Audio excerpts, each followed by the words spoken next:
ਦੇਸ਼ ਵਿਦੇਸ਼ ਵਿੱਚ ਬਾਜ ਟੀਵੀ ਦੇਖ ਰਹੇ ਸਾਰੇ ਦਰਸ਼ਕਾਂ ਨੂੰ ਜੀ ਆਇਆਂ, ਸਤਿ ਸ੍ਰੀ ਅਕਾਲ। ਮੈਂ ਜਸਵਿੰਦਰ ਦੂੜਾ ਹਰ ਰੋਜ਼ ਦੀ ਤਰ੍ਹਾਂ ਸਨਮੁਖ ਹਾਂ ਤੁਹਾਡੇ ਖਾਸ ਮੁਲਾਕਾਤ ਲੈ ਕੇ।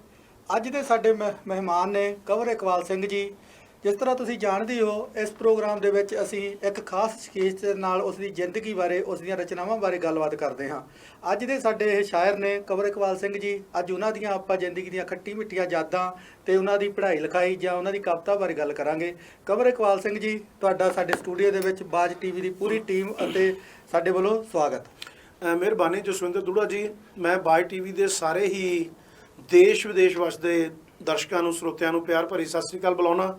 ਵਾਹਿਗੁਰੂ ਜੀ ਕਾ ਖਾਲਸਾ, ਵਾਹਿਗੁਰੂ ਜੀ ਕੀ ਫਤਿਹ ਜੀ। ਕੰਵਰ ਇਕਬਾਲ ਜੀ, ਇਹ ਜਿਹੜਾ ਸਾਡਾ ਪ੍ਰੋਗਰਾਮ ਖਾਸ ਮੁਲਾਕਾਤ ਹੈ, ਅਸੀਂ ਇੱਕ ਸਾਹਿਤਕਾਰ ਸ਼ਖਸੀਅਤ ਦੇ ਨਾਲ ਜਾਂ ਕਿਸੇ ਹੋਰ ਖੇਤਰ ਦੇ ਨਾਲ ਜੁੜੀ ਹੋਈ ਸ਼ਖਸੀਅਤ ਦੇ ਨਾਲ ਦਰਸ਼ਕਾਂ ਦੇ ਉਹਨਾਂ ਨਾਲ ਜਾਣੂ ਕਰਾਉਂਦੇ ਹਾਂ, ਉਹਨਾਂ ਦੀ ਜ਼ਿੰਦਗੀ ਬਾਰੇ, ਉਹਦੀਆਂ ਕਵਿਤਾਵਾਂ ਬਾਰੇ ਜਾਂ ਉਹਦੇ ਕੰਮਕਾਜ ਬਾਰੇ। ਤੇ ਤੁਸੀਂ ਉਹ ਸਾਹਿਤਕਾਰ ਤੇ ਆਪਾਂ ਇੱਕ ਤੁਹਾਡੀ ਸਾਹਿਤਕਾਰੀ ਬਾਰੇ ਪਹਿਲਾਂ ਸ਼ੁਰੂਆਤ ਗੱਲਾਂ ਕਰਦੇ ਹਾਂ।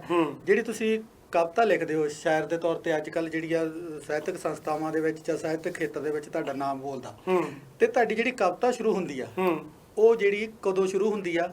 ਤੁਹਾਡੀ ਜਿਹੜੀ ਪਹਿਚਾਣ ਪਹਿਲਾਂ ਉਹ ਸ਼ਖਸ ਕੌਣ ਸੀ ਜਿਸ ਨੇ ਦੇਖਿਆ ਕਿ ਇਹ ਕੰਵਰ ਇਕਬਾਲ ਜਿਹੜੀ ਜੋ ਲਿਖਦਾ ਆ ਕਾਗਜ਼ ਦੇ ਉੱਤੇ ਝਰੀਟਾਂ ਮਾਰਦਾ ਆ, ਵਿੰਗੀਆਂ ਟੇਢੀਆਂ ਹੋਊਗੀਆਂ ਜਾਂ ਕੋਈ ਤੁਕਬੰਦੀ ਕਰਦਾ, ਇਹਦੀ ਕਵਿਤਾ ਬਣ ਸਕਦੀ ਆ? ਉਹ ਕਿਸ ਨੇ ਪਹਿਚਾਣ ਕੀਤੀ? ਤੁਹਾਨੂੰ ਕਿਹੜਾ ਜਿਹੜਾ ਪ੍ਰੇਰਿਤ ਕੀਤਾ ਵੀ ਇਸ ਨੂੰ ਚੰਗੀ ਤਰ੍ਹਾਂ ਹੋਰ ਇਸ ਤਰੀਕੇ ਨਾਲ ਲਿਖਿਆ ਕਰ? ਜੀ ਦੂੜਾ ਸਾਹਿਬ, ਗੱਲ ਇਹ ਹੈ, ਗੱਲ ਮੈਂ ਸ਼ੁਰੂਆਤੀ ਦੌਰ ਦੀ ਕਰਾਂਗਾ ਜੀ, ਕਿ ਮੇਰੀ ਸ਼ੁਰੂਆਤ ਕਵਿਤਾ ਤੋਂ ਨਹੀਂ, ਕਹਾਣੀ ਤੋਂ ਹੋਈ ਸੀ। ਕੀ ਬਾਤ ਹੈ ਜੀ। ਜੀ 1984-85 ਦੇ ਕਰੀਬ ਮੈਂ ਪਹਿਲੀ ਕਹਾਣੀ ਲਿਖੀ ਸੀ। ਕਹਾਣੀ ਦਾਜ ਦੇ ਖਿਲਾਫ ਸੀ ਜੀ। ਇੱਕ ਮੇਰੇ ਸਾਹਮਣੇ ਦੁਰਾਹੇ ਨਹਿਰ ਦੇ ਵਿੱਚ ਲੜਕੀ ਡੁੱਬ ਕੇ ਮਰ ਗਈ ਸੀ। ਹਕੀਕਤ ਹੈ ਇਹ ਜੀ ਜੀ। ਉਸ ਵਰਤਾਰੇ ਨੂੰ ਮੈਂ ਕਹਾਣੀ ਦਾ ਰੂਪ ਦਿੱਤਾ ਜੀ, ਔਰ ਕਹਾਣੀ ਦਾ ਨਾਂ ਰੱਖਿਆ ਉਹ ਕੌਣ ਸੀ ਜੀ, ਪਿੱਛੇ ਸਵਾਲੀਆ ਨਿਸ਼ਾਨ। ਜੀ ਜੀ ਜੀ। ਉਹ ਕਹਾਣੀ ਜਦੋਂ ਮੈਂ ਲਿਖੀ ਤੇ ਦੂੜਾ ਸਾਹਿਬ ਮੈਂ ਸਿੱਧੀ ਦਿੱਲੀ ਅੰਮ੍ਰਿਤਾ ਪ੍ਰੀਤਮ ਜੀ ਨੂੰ ਭੇਜੀ ਜੀ, ਨਾਗਮਣੀ 'ਚ ਛਪਣ ਵਾਸਤੇ ਜੀ। ਔਰ ਅੰਮ੍ਰਿਤਾ ਪ੍ਰੀਤਮ ਜੀ ਦੀ ਚਿੱਠੀ ਮੈਨੂੰ ਹਫ਼ਤੇ 10 ਦਿਨ 'ਚ ਆਈ। ਉਹ ਬੜੇ ਮੇਰੇ ਵਾਸਤੇ ਮਾਣ ਦੀ ਗੱਲ ਸੀ। ਔਰ ਉਹਨਾਂ ਦੀ ਰੂਟੀਨ ਸੀ, ਉਹ ਹਰ ਛੋਟੇ ਵੱਡੇ ਕਵੀ ਨੂੰ ਚਿੱਠੀ ਲਿਖਦੇ ਹੁੰਦੇ ਸਨ। ਬਿਲਕੁਲ ਜਵਾਬ ਦਿੰਦੇ ਸੀ। ਬਿਲਕੁਲ ਜੀ। ਉਹਨਾਂ ਨੇ ਚਿੱਠੀ ਲਿਖੀ ਵੀ ਕੰਵਰ ਇਕਬਾਲ ਜੀ, ਜਿਹੜਾ ਮੇਰਾ ਮੈਗਜ਼ੀਨ ਹੈ ਉਹ ਛਪਣਾ ਜਾ ਚੁੱਕਾ ਹੈ, ਤੁਹਾਡੀ ਕਹਾਣੀ ਬਹੁਤ ਦਮਦਾਰ ਹੈ ਤੇ ਮੈਂ ਇਹਨੂੰ ਪੜ੍ਹ ਕੇ ਫਾਈਲ ਵਿੱਚ ਨਹੀਂ ਰੱਖ ਰਹੀ ਜੀ। ਮੈਂ ਇਸ ਕਹਾਣੀ ਨੂੰ ਜਿਹੜਾ ਹਥਲਾ ਅੰਕ ਹੈ ਸਮਦਰਸ਼ੀ ਦਾ ਜੀ, ਤੇ ਉਹਨਾਂ ਨੇ ਜ਼ਿਕਰ ਕੀਤਾ ਵੀ ਪੰਜਾਬੀ ਅਕੈਡਮੀ ਦਿੱਲੀ ਵੱਲੋਂ, ਦਿੱਲੀ ਸਰਕਾਰ ਵੱਲੋਂ ਇੱਕ ਨਵਾਂ ਮੈਗਜ਼ੀਨ ਸ਼ੁਰੂ ਕੀਤਾ ਗਿਆ ਸਮਦਰਸ਼ੀ। ਉਹਦੇ ਹਥਲੇ ਅੰਕ ਵਿੱਚ ਤੁਹਾਡੀ ਕਹਾਣੀ ਛਪੇਗੀ ਜੀ ਤੇ ਤੁਹਾਨੂੰ ਉਹਦਾ ਸੇਵਾ ਫਲ ਵੀ ਮਿਲੇਗਾ। ਓਕੇ। ਔਰ ਵਾਕਈ ਦੂੜਾ ਸਾਹਿਬ, ਉਹ ਮੇਰੇ ਵਾਸਤੇ ਬੜੇ ਮਾਣ ਦੀ ਗੱਲ ਸੀ ਕਿ ਮੇਰੀ ਪਲੇਠੀ ਕਹਾਣੀ ਨੂੰ ਡਾਕਟਰ ਸਤਿੰਦਰ ਸਿੰਘ ਨੂਰ, ਜਸਟਿਸ ਮਹਿੰਦਰ ਸਿੰਘ ਜੋਸ਼ੀ ਜੀ ਔਰ ਅੰਮ੍ਰਿਤਾ ਪ੍ਰੀਤਮ ਜੀ ਔਰ ਇਹਨਾਂ ਦੀ ਸੰਪਾਦਕੀ ਮੰਡਲ ਨੇ ਮੇਰੀ ਕਹਾਣੀ ਨੂੰ ਸਮਦਰਸ਼ੀ ਵਿੱਚ ਥਾਂ ਦਿੱਤਾ। ਔਰ ਮੇਰੀ ਉਸ ਕਹਾਣੀ ਤੇ ਮੈਨੂੰ ਬਾਅਦ 'ਚ ਡਾਕਟਰ ਐਸਤਰ ਸੇਮ ਮਲੇਰਕੋਟਲੇ ਵਾਲਿਆਂ ਨੇ ਸ਼ਾਇਦ 15 ਸਾਲ ਬਾਅਦ ਦੱਸਿਆ ਵੀ ਤੁਹਾਡੀ ਉਸ ਕਹਾਣੀ ਤੇ ਕਿਸੇ ਨੇ PhD ਵੀ ਕੀਤੀ ਹੈ। ਉਹ ਮੈਨੂੰ ਬਾਅਦ 'ਚ ਪਤਾ ਲੱਗਾ, ਮੁੜ ਕੇ ਮੇਰਾ ਉਹਨਾਂ ਨਾਲ ਜ਼ਿਕਰ ਨਹੀਂ ਹੋਇਆ ਜੀ। ਜੀ ਬਹੁਤ ਅੱਛੇ।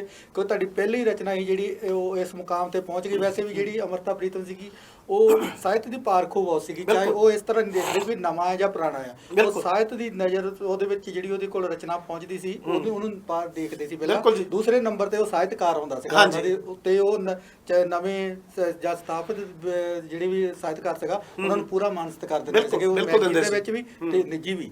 ਤੇ ਜਿਹੜੀ ਫਿਰ ਕਹਾਣੀ ਤੋਂ ਬਾਅਦ ਸ਼ੁਰੂਆਤ ਤੁਹਾਡੀ ਹੁੰਦੀ ਕਹਾਣੀ ਦੇ ਉੱਤੇ, ਉਸ ਤੋਂ ਬਾਅਦ ਫਿਰ ਕਵਿਤਾ ਵੱਲ ਕਿਸ ਤਰ੍ਹਾਂ ਆਉਣ ਹੋਇਆ? ਗੱਲ ਇਹ ਹੈ, ਕਹਾਣੀ ਮੈਂ ਲਿਖੀ, ਰਿਐਲਿਟੀ ਹੈ ਦੂੜਾ ਸਾਹਿਬ ਮੇਰੇ ਕੋਲ। ਉਸ ਤੋਂ ਬਾਅਦ ਮੈਂ 1-2 ਨਾਵਲ ਵੀ ਲਿਖੇ ਜੀ। ਔਰ ਨਾਵਲ ਲਿਖੇ, ਨਾਵਲ ਉਹ ਮੇਰੇ ਕਿਤੇ ਰੁਲ ਖੁਲ ਗਏ, ਇਦਾਂ ਹੀ ਮਤਲਬ ਲਿਖੇ, ਮੈਂ ਉਹਨਾਂ ਨੂੰ ਸਾਂਭ ਨਾ ਸਕਿਆ ਜੀ। ਕੁਛ ਉਹ ਰਚਨਾਵਾਂ ਅਜੇ ਤੱਕ ਮੇਰੀਆਂ ਉੱਤੇ ਮਹਿਫੂਜ਼ ਪਈਆਂ ਨੇ। ਪਰ ਮੇਰਾ ਮੁੜ ਕੇ ਧਿਆਨ ਜਿਹੜਾ ਕੇਂਦਰਿਤ ਹੋ ਗਿਆ ਗੀਤ ਵੱਲ ਜੀ, ਗਜ਼ਲ ਵੱਲ, ਕਵਿਤਾ ਵੱਲ ਜੀ ਜੀ। ਔਰ ਗੀਤ, ਗਜ਼ਲ ਨੇ, ਕਵਿਤਾ ਨੇ ਮੈਨੂੰ ਬੜੀ ਵੱਡੀ ਪਛਾਣ ਦਿੱਤੀ। ਜੇ ਮੈਂ ਗੱਲ ਕਰਾਂ ਸ਼ਾਇਰੀ ਦੀ, ਸ਼ਾਇਰੀ ਜਦੋਂ ਮੈਂ ਸ਼ੁਰੂ ਕੀਤੀ ਲਿਖਣੀ ਤੇ ਮੈਂ ਜਨਾਬ ਉਲਫਤ ਬਾਜਵਾ ਜੀ ਕੋ ਗਿਆ ਜੀ। ਸੁਰਜੀਤ ਸਾਜਨ ਮੇਰੇ ਮਿੱਤਰ ਨੇ ਕਪੂਰਥਲੇ ਤੇ ਪਤੜ ਕਲਾਂ ਦੇ ਜੀ ਜੀ, ਬਹੁਤ ਵਧੀਆ ਆਪ ਸਾਹਿਤਕਾਰ ਨੇ, ਉਹ ਗਜ਼ਲਗੋ ਨੇ ਜੀ, ਗਜ਼ਲਗੋ ਨੇ। ਔਰ ਸੁਰਜੀਤ ਪਾਤਰ ਜੀ ਦੇ ਗਰਾਈ ਨੇ, ਪਿੰਡ ਪਤੜ ਕਲਾਂ ਦੇ ਰਹਿਣ ਵਾਲੇ ਨੇ ਜੀ, ਬਿਲਕੁਲ ਦਿਦਾਰ ਪਰਦੇਸੀ ਹੋਰਾਂ ਦੇ ਪਿੰਡ ਦੇ। ਮੈਂ ਸਾਜਨ ਜੀ ਨੂੰ ਕਿਹਾ, ਸਾਜਨ ਮੇਰਾ ਮਿੱਤਰ ਸੀ, ਮੈਂ ਕਿਹਾ ਸਾਜਨ ਜੀ ਆ ਮੈਂ ਕੁਝ ਰਚਨਾਵਾਂ ਲਿਖੀਆਂ ਨੇ ਤੇ ਮੈਂ ਚਾਹੁੰਦਾ ਉਸਤਾਦ ਉਲਫਤ ਬਾਜਵਾ ਜੀ ਨੂੰ ਇੱਕ ਵਾਰੀ ਦਿਖਾਈਆਂ ਜਾਣ ਜੀ। ਤੇ ਸਾਜਨ ਜੀ ਦੇ ਉਸਤਾਦ ਉਲਫਤ ਬਾਜਵਾ ਜੀ ਸਨ। ਅਸੀਂ ਜਲੰਧਰ ਉਲਫਤ ਬਾਜਵਾ ਜੀ ਕੋਲ ਆਏ ਜੀ ਔਰ ਉਹਨਾਂ ਦੇ ਕੋਲੋਂ ਸਮਾਂ ਲਿਆ। ਉਹਨਾਂ ਨੇ ਸਾਨੂੰ 2-2.5 ਘੰਟੇ ਰੱਜ ਕੇ ਸੁਣਿਆ ਜੀ ਤੇ ਆਪਣੀਆਂ ਰਚਨਾਵਾਂ ਵੀ ਸੁਣਾਈਆਂ। ਠੀਕ। ਤੇ ਅਖੀਰ ਜਦੋਂ ਅਸੀਂ ਉੱਠਣ ਲੱਗੇ ਤੇ ਮੈਂ ਕਿਹਾ ਜੀ ਬਾਜਵਾ ਸਾਹਿਬ ਮੈਂ ਤੁਹਾਡੇ ਕੋਲ ਕਦੋਂ ਆਇਆ ਕਰਾਂ, ਮੈਨੂੰ ਸਮਾਂ ਦਿਓ ਜੀ ਕਿ ਮੈਂ ਦਿਨ 'ਚ 2 ਘੰਟੇ 3 ਘੰਟੇ ਤੁਹਾਡੀ ਸ਼ਰਨ 'ਚ ਆਉਣਾ ਚਾਹੁੰਦਾ ਜੀ। ਉਹ ਕਹਿੰਦੇ ਇਕਬਾਲ ਜੀ ਤੁਹਾਨੂੰ ਆਉਣ ਦੀ ਲੋੜ ਨਹੀਂ, ਠੀਕ। ਤੁਹਾਡੀ ਸ਼ਾਇਰੀ 'ਚ ਪਰਪੱਕਤਾ ਹੈ ਜੀ। ਤੁਸੀਂ ਗਜ਼ਲ ਵੀ ਵਧੀਆ ਕਹਿੰਦੇ ਹੋ, ਤੁਸੀਂ ਗੀਤ ਵੀ, ਤੁਸੀਂ ਕਵਿਤਾ ਵੀ, ਔਰ ਮੈਂ ਚਾਹਾਂਗਾ ਕਿ ਤੁਸੀਂ ਮੇਰੇ ਨਾਲ ਸਮੇਂ-ਸਮੇਂ ਜਿੱਥੇ ਕਿਤੇ ਲੋੜ ਹੋਵੇ ਜੀ ਤੁਸੀਂ ਫੋਨ ਤੇ ਹੀ ਰਾਬਤਾ ਕਰ ਲਿਆ ਕਰੋ ਜੀ। ਕੀ ਬਾਤ ਹੈ। ਇਹ ਮੇਰੇ ਵਾਸਤੇ ਬੜੇ ਮਾਣ ਦੀ ਗੱਲ ਸੀ ਬਿਲਕੁਲ ਕਿ ਐਡੇ ਵੱਡੇ ਉਸਤਾਦ ਸ਼ਾਇਰ ਨੂੰ ਮੈਂ ਉਸਤਾਦ ਧਾਰਨ ਆਇਆ ਸੀ ਤੇ ਉਹਨਾਂ ਨੇ ਮੇਰੀ ਰਚਨਾ ਦੀ ਪਰਖ ਕਰਕੇ ਤੁਹਾਡੇ ਪਰਪੱਕ ਤੇ ਮੋਹਰ ਲਾਤੀ। ਹਾਂਜੀ। ਔਰ ਵਾਕਈ ਫਿਰ ਜਿੱਥੇ ਕਿਤੇ ਮੈਨੂੰ ਕਮੀ ਮਹਿਸੂਸ ਹੋਣੀ ਮੈਂ ਬਾਜਵਾ ਸਾਹਿਬ ਨਾਲ ਫੋਨ ਤੇ ਉਹ ਇਸਲਾਹ ਕਰ ਲੈਣੀ ਤੇ ਬੜੀ ਦਾਤੇ ਦੀ ਕਿਰਪਾ ਰਹੀ। ਉਹ ਮੈਨੂੰ ਸਮੇਂ-ਸਮੇਂ ਗਾਈਡ ਵੀ ਕਰਦੇ ਰਹੇ ਜੀ। ਤੇ ਬਸ ਇਦਾਂ ਮੇਰੀ ਸ਼ਾਇਰੀ ਦੀ ਸ਼ੁਰੂਆਤ ਹੋਈ ਜੀ। ਤੇ ਮੇਰਾ ਖਿਆਲ ਜਿੰਨੇ ਵੀ ਆਨਲਾਈਨ ਤੇ ਸੈਟੇਲਾਈਟ ਟੀਵੀ ਚੈਨਲ ਨੇ ਜੀ, ਰੇਡੀਓ ਚੈਨਲ ਨੇ, ਮੈਨੂੰ ਮਾਣ ਹੈ ਕਿ ਉਹਨਾਂ ਸਾਰੇ ਚੈਨਲਾਂ ਤੇ ਮੇਰੇ ਗੀਤ ਜਾਂ ਤੇ ਮੇਰੀ ਆਵਾਜ਼ ਵਿੱਚ ਉੱਥੇ ਗੂੰਜਦੇ ਨੇ ਜੀ ਤੇ ਜਾਂ ਹੋਰ ਕੋਈ ਗਾਇਕ ਮੇਰੇ ਗੀਤਾਂ ਨੂੰ ਆਪਣੀ ਆਵਾਜ਼ ਦੇ ਰਿਹਾ। ਮੁਬਾਰਕਾਂ ਜੀ, ਇਹ ਵਧੀਆ ਗੱਲ ਹੈ। ਹਾਂਜੀ, ਮਿਹਰਬਾਨੀ। ਪੰਜਾਬੀ ਸਾਹਿਤ ਦੇ ਕਾਰ ਲਈ ਬਹੁਤ ਵਧੀਆ ਗੱਲ ਹੈ। ਜਿਹੜੀਆਂ ਦੇਸ਼ ਵਿਦੇਸ਼ ਵਿੱਚ ਵੀ ਤਾਂ ਹੋਰ ਵੀ ਤੁਸੀਂ ਆਪਣਾ ਭਾਰਤ ਵਿੱਚ ਵੀ ਹੋਰ ਜਿਹੜੇ ਸੂਬਿਆਂ ਦੇ ਵਿੱਚ ਜਾਂਦੇ ਹੋ ਉਹਦੇ ਬਾਰੇ ਵੀ ਆਪਾਂ ਗੱਲ ਕਰਾਂਗੇ। ਹੁਣ ਆਪਾਂ ਇੱਕ ਗੀਤ ਸਾਂਝਾ ਕਰਦੇ ਹਾਂ। ਬਿਲਕੁਲ, ਮਿਹਰਬਾਨੀ ਜੀ। ਇਹ ਗੀਤ ਤੁਹਾਡੀ ਨਜ਼ਰ ਕਰ ਰਹੇ ਹਾਂ ਜੀ ਜੀ। ਪ੍ਰਵਾਸ ਨਾਲ ਸੰਬੰਧਿਤ ਹੈ ਜੀ।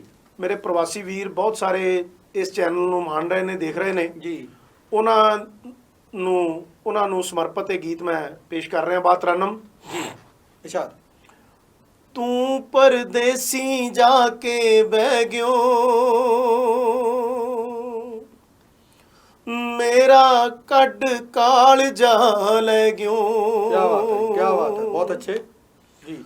ਤੂੰ ਪਰਦੇਸੀ ਜਾ ਕੇ ਬਹਿ ਗਿਓ, ਮੇਰਾ ਕੱਢ ਕਾਲਜਾ ਲੈ ਗਿਓ। ਜੀ। ਪਿਆਰ ਤੇਰਾ ਵੰਗ ਤੋੜ ਤੋੜ ਕੇ ਮਿਣਦੀ ਰਹਿਨੀ ਆ। ਕੀ ਬਾਤ ਹੈ। ਮਿਣਦੀ ਰਹਿਨੀ ਆ। ਸਾਰੀ ਸਾਰੀ ਰਾਤ ਮੈਂ ਤਾਰੇ ਗਿਣਦੀ ਰਹਿਨੀ ਆ। ਤਾਰੇ ਗਿਣਦੀ ਰਹਿਨੀ ਆ। ਤਾਰੇ ਗਿਣਦੀ ਰਹਿਨੀ ਆ। ਮਿਹਰਬਾਨੀ ਦੂਲਾ ਸਾਹਿਬ, ਬਹੁਤ ਵਧੀਆ ਜੀ।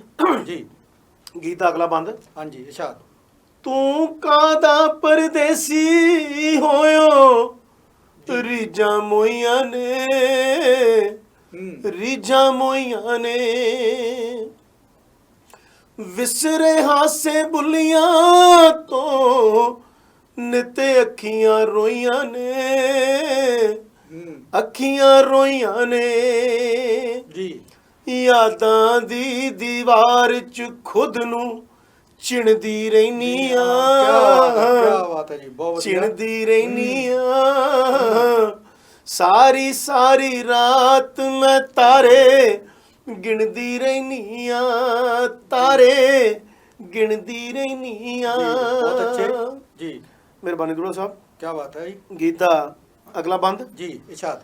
ਮੁਲਕ ਬੇਗਾਨੇ ਖੋਰ ਜਵਾਨੀ, ਤੂੰ ਪਛਤਾਵੇਂਗਾ, ਤੂੰ ਪਛਤਾਵੇਂਗਾ। ਜੀ। ਸਤਹੀਣ ਹੁਸਨ ਵੇ ਕਿਹੜੀ ਸਾਣ ਤੇ ਲਾਵੇਂਗਾ, ਸਾਣ ਤੇ ਲਾਵੇਂਗਾ। ਦੇਣਦਾਰ ਮੈਂ ਤੇਰੇ ਕਿਹੜੇ ਰਿਣ ਦੀ ਰਹਿਨੀ ਆ। ਕਰਜ਼ਦਾਰ ਮੈਂ ਤੇਰੇ ਕਿਹੜੇ ਰਿਣ ਦੀ ਰਹਿਨੀ ਆ। ਰਿਣ ਦੀ ਰਹਿਨੀ ਆ। ਸਾਰੀ ਸਾਰੀ ਰਾਤ ਮੈਂ ਤਾਰੇ ਗਿਣਦੀ ਰਹਿਨੀ ਆ।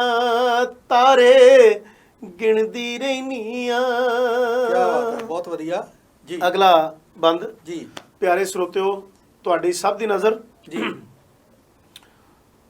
ਤੇਰੇ ਨਾਲ ਗੁਜ਼ਾਰੇ ਦਿਨ ਜਦ ਚੇਤੇ ਆ ਜਾਂਦੇ ਚੇਤੇ ਆ ਜਾਂਦੇ ਜੀ ਸੌ ਤੇਰੀ ਪਰਦੇਸੀ ਆਵੇ ਭਰਮਾਂ ਵਿੱਚ ਪਾ ਜਾਂਦੇ ਸੋਚੀ ਪਾ ਜਾਂਦੇ ਬਹੁਤ ਅੱਛੇ ਲੱਗਦਾ ਜਿਵੇਂ ਪਰੌਣੀ ਮੈਂ ਪਲ ਛਿਣਦੀ ਰਹਿਨੀ ਆ ਹਾਏ ਲੱਗਦਾ ਜਿਵੇਂ ਪਰੌਣੀ ਮੈਂ ਪਲ ਛਿਣਦੀ ਰਹਿਨੀ ਆ ਜੀ ਛਿਣਦੀ ਰਹਿਨੀ ਆ ਸਾਰੀ ਸਾਰੀ ਰਾਤ ਮੈਂ ਤਾਰੇ ਗਿਣਦੀ ਰਹਿਨੀ ਆ ਤਾਰੇ ਗਿਣਦੀ ਰਹਿਨੀ ਆ ਬਹੁਤ ਵਧੀਆ ਬਹੁਤ ਅੱਛੇ ਆਖਰੀ ਬੰਦ ਇਸ ਗੀਤ ਦਾ ਜੀ ਜੀ ਤੂੰ ਕੀ ਜਾਣੇ ਬੇਦਰਦਾ ਕਿੰਜ ਵਕਤ ਬਿਤਾਵਾਂ ਮੈਂ ਵਕਤ ਬਿਤਾਵਾਂ ਮੈਂ ਕਾਲੀ ਕੋਇਲ ਵਾਂਗ ਰਾਤ ਦਿਨ ਬਿਰਹਾ ਗਾਵਾਂ ਮੈਂ ਬਿਰਹਾ ਗਾਵਾਂ ਮੈਂ ਹਾਵਾਂ ਨਾਲ ਇਕਬਾਲ ਵਿਛੋੜਾ ਮਿਣਦੀ ਰਹਿਨੀ ਆ ਹਾਏ ਹਾਵਾਂ ਨਾਲ ਇਕਬਾਲ ਵਿਛੋੜਾ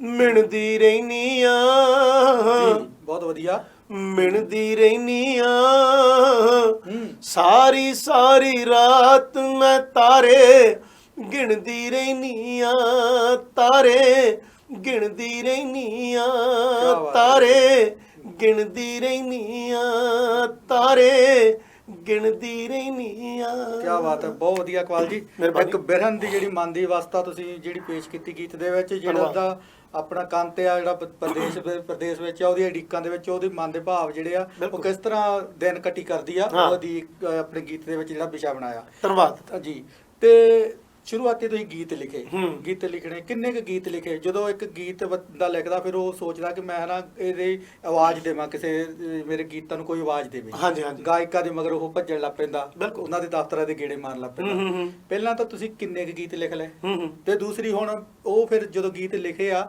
ਤੇ ਦਫ਼ਤਰਾਂ ਦੇ ਗੇੜੇ ਕਿੰਨੇ ਕੁ ਗਾਇਕਾਂ ਦੇ ਦਫ਼ਤਰਾਂ ਦੇ ਮਾਰੇ ਤੇ ਕਿਹਨਾਂ ਨੇ ਕਿੰਨੇ ਕੁ ਲਾਰੇ ਲਾਏ ਤੁਹਾਨੂੰ ਫਿਰ ਵਾਹ ਜੀ ਬਹੁਤ ਵਧੀਆ ਗੱਲਬਾਤ ਬਹੁਤ ਵੱਡਾ ਸਵਾਲ ਹੈ ਜੀ ਸਾਡੀ ਤਰਾਸਦੀ ਹੈ ਜੀ ਇਸ ਵੇਲੇ ਪੰਜਾਬੀ ਸ਼ਾਇਰੀ ਦੀ ਗੀਤਕਾਰੀ ਦੀ ਕਿ ਵਾਕਿਆ ਹੀ ਲਹੂ ਦੇ ਨਾਲ ਲਿਖੇ ਗੀਤਾਂ ਨੂੰ ਲੈ ਕੇ ਦਰਬਦਰ ਭਟਕਣਾ ਪੈਂਦਾ ਬਿਲਕੁਲ ਜੀ ਭਟਕਣਾ ਪੈਂਦਾ ਪਰ ਦੂੜਾ ਸਾਹਿਬ ਮੈਨੂੰ ਇਹ ਬੜੀ ਮੈਂ ਮਾਣ ਨਾਲ ਗੱਲ ਕਹਾਂਗਾ ਕਿ ਮੈਂ ਕਿਸੇ ਦਫ਼ਤਰ ਦਾ ਅੱਜ ਤੱਕ ਗੇੜਾ ਨਹੀਂ ਮਾਰਿਆ ਬਾਤ ਹੈ ਜੀ ਚਾਹੀਦਾ ਵੀ ਇਸ ਤਰ੍ਹਾਂ ਇੱਕ ਜਿਹੜਾ ਸਾਹਿਤਕਾਰ ਆ ਉਹ ਲਿਖਦਾ ਉਹਦੀ ਰਚਨਾ ਆਪਣਾ ਖੂਨ ਜਾਲ ਕੇ ਲਿਖਦਾ ਮਿਹਨਤ ਕਰਕੇ ਲਿਖਦਾ ਜਿਹੜਾ ਗਾਇਕ ਨੂੰ ਉਹਦੇ ਤੱਕ ਪਹੁੰਚਣਾ ਚਾਹੀਦਾ ਨਾ ਕਿ ਉਹ ਆਪਣਾ ਗੀਤ ਲੈ ਕੇ ਉਹਨਾਂ ਦੇ ਦਫ਼ਤਰਾਂ ਦੇ ਗੇੜੇ ਮਾਰੇ ਉਹ ਨਿਮਾਣਾ ਜਾਂ ਨਿਗੂਣਾ ਜਾਂ ਬਣ ਕੇ ਉੱਥੇ ਤੁਰ ਜਾ ਕੇ ਬੈਠਾ ਰਹੇ ਬਿਲਕੁਲ ਜੀ ਬਿਲਕੁਲ ਮੈਨੂੰ ਗਾਇਕਾਂ ਨੇ ਖੁਦ ਪਹੁੰਚ ਕੀਤੀ ਬਲਵਿੰਦਰ ਸਫਰੀ ਬॉयਜ਼ ਗਰੁੱਪ ਹੈਗਾ ਜੀ ਇੰਗਲੈਂਡ ਤੋਂ ਜੀ ਬਲਵਿੰਦਰ ਸਫਰੀ ਦੇ ਛੋਟੇ ਵੀਰ ਨੇ ਅਵਤਾਰ ਸਿੰਘ ਸਫਰੀ ਅੱਜ ਕੱਲ ਪੁਰਤਗਾਲ ਰਹਿੰਦੇ ਨੇ ਜੀ ਉਹਨਾਂ ਨੇ ਮੇਰੇ ਤੱਕ ਪਹੁੰਚ ਕੀਤੀ ਮੇਰੇ ਗੀਤ ਨੂੰ ਨਸ਼ਿਆਂ ਦੇ ਸੰਬੰਧ ਵਿੱਚ ਗੀਤ ਹੈ ਬਹੁਤ ਪਿਆਰਾ ਜੀ ਉਹਨਾਂ ਨੇ ਉਸ ਗੀਤ ਨੂੰ ਆਵਾਜ਼ ਦਿੱਤੀ ਜੀ ਔਰ ਉਧਰ ਵਿਦੇਸ਼ ਦੇ ਵਿੱਚ ਉਹਦੀ ਸਾਰੀ ਵੀਡੀਓ ਬਣਾ ਕੇ ਉਹਨਾਂ ਨੇ ਉਹ ਗੀਤ ਪੇਸ਼ ਕੀਤਾ ਜੀ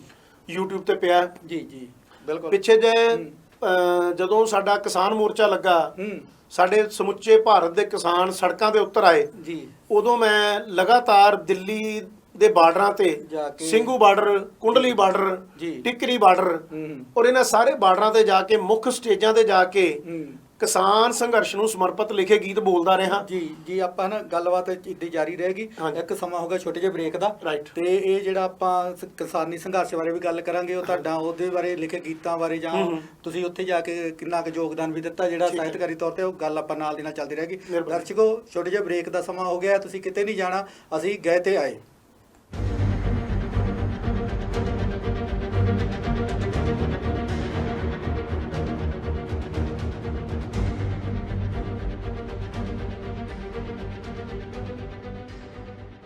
ਪੂਰੇ ਅਮਰੀਕਾ ਵਿੱਚ ਕਿਸੇ ਵੀ ਤਰ੍ਹਾਂ ਦੇ truck trailers flatbed refrigerator and drive van tractor ਆਦਿ ਸੇਵਾਵਾਂ ਵਾਸਤੇ call trailer and leasing company ਨਾਲ ਸੰਪਰਕ ਕਰੋ। ਕਾਲ ਟ੍ਰੇਲਰ ਕੋਲ 2018, 19 ਅਤੇ 20 ਦੇ ਘੱਟ ਮਾਈਲੇਜ ਵਾਲੇ ਟਰੱਕ ਖਰੀਦਣ ਵਾਸਤੇ ਉਪਲਬਧ ਹਨ। ਕਾਲ ਟ੍ਰੇਲਰ ਕੋਲ ਵੈਨਗਾਰਡ ਦੀ ਪੂਰੇ ਕੈਲੀਫੋਰਨੀਆ ਦੀ ਡੀਲਰਸ਼ਿਪ ਹੈ। ਅਸੀਂ ਸਾਰੇ ਅਮਰੀਕਾ ਵਿੱਚ ਸੇਵਾਵਾਂ ਪ੍ਰਦਾਨ ਕਰਦੇ ਹਾਂ।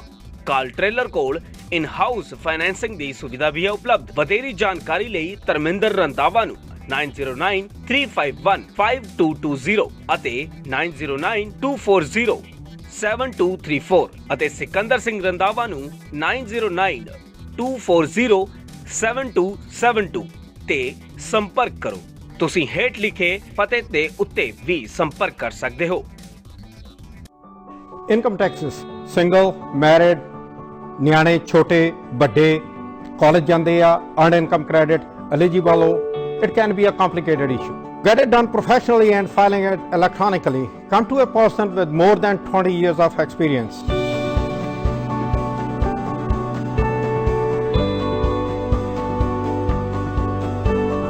ਇਹ ਵੀ ਇੱਕ ਰੱਬ ਦੇ ਬੰਦਿਆਂ ਦਾ ਘਰ ਹੈ ਜਿੱਥੇ ਸਿਰਫ ਇੱਕ ਧਰਮ ਤੇ ਜਾਤ ਹੈ, ਇਨਸਾਨੀਅਤ, ਜਿੱਥੇ ਕੋਈ ਵੱਡਾ ਤੇ ਛੋਟਾ ਨਹੀਂ, ਜਿੱਥੇ ਖੁਸ਼ੀਆਂ ਇੱਕੋ ਜਿਹੀਆਂ ਵੰਡੀਆਂ ਜਾਂਦੀਆਂ ਨੇ।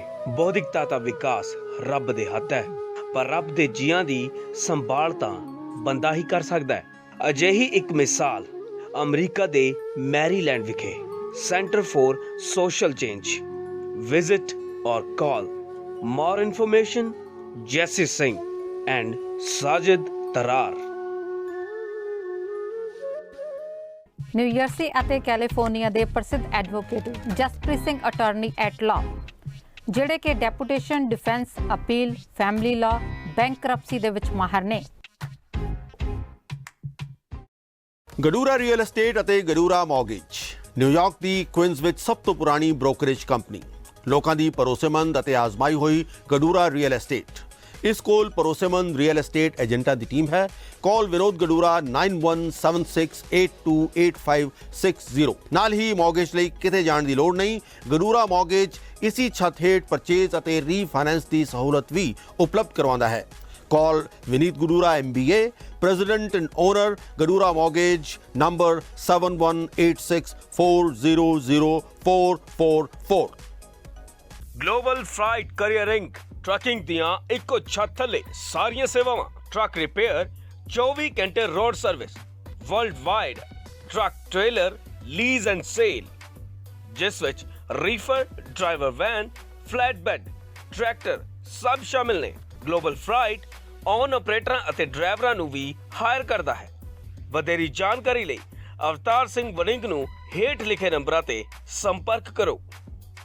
ਨਿਕਲਦੇ ਯਾਰੋ ਚੰਗਿਆੜੇ ਅੱਗ ਦੇ, ਜੁੱਸਿਆਂ ਦੇ ਨਾਲ ਵੇਖੋ ਜੁੱਸੇ ਖਹਿੰਦੇ ਆ। ਜਦੋਂ ਕੌਡੀ ਦੇ ਮੈਦਾਨਾਂ ਵਿੱਚ ਖੇਡਦੇ ਪੰਜਾਬੀ, ਫਿਰ ਬੁਲਟਾਂ ਤੋਂ ਵੱਧ ਕੇ ਪਟਾਕੇ ਪੈਂਦੇ ਆ। ਹੋ ਜਾਓ ਤਿਆਰ ਪੰਜਾਬੀਓ, ਹੁਣ ਨਿਊਯਾਰਕ 'ਚ ਪੈਣਗੇ ਕਬੱਡੀ ਦੇ ਪਟਾਕੇ। NYC ਕਬੱਡੀ ਕਲੱਬ ਨਿਊਯਾਰਕ ਵੱਲੋਂ 10 ਜੁਲਾਈ 2022 ਦਿਨ ਐਤਵਾਰ ਨੂੰ ਕਬੱਡੀ ਦੇ ਸ਼ਹੀਦ ਸਵਰਗਵਾਸੀ ਸੰਦੀਪ ਨੰਗਲ ਅੰਬੀਆਂ ਦੀ ਯਾਦ ਨੂੰ ਸਮਰਪਿਤ ਸ਼ਾਨਦਾਰ ਨਿਊਯਾਰਕ NYC ਕਬੱਡੀ ਟੂਰਨਾਮੈਂਟ ਬਹੁਤ ਹੀ ਧੂਮ-ਧਾਮ ਨਾਲ ਕਰਵਾਇਆ ਜਾ ਰਿਹਾ ਹੈ। ਹੱਥ ਮਾਰ ਕੇ ਪੱਟਾਂ ਤੇ ਪੈਂਦੀ ਰੇਡ ਨਹੀਂ ਹੋਏ ਨੀ ਗੱਲ ਸੁਣ ਮੁਟਿਆਰੇ।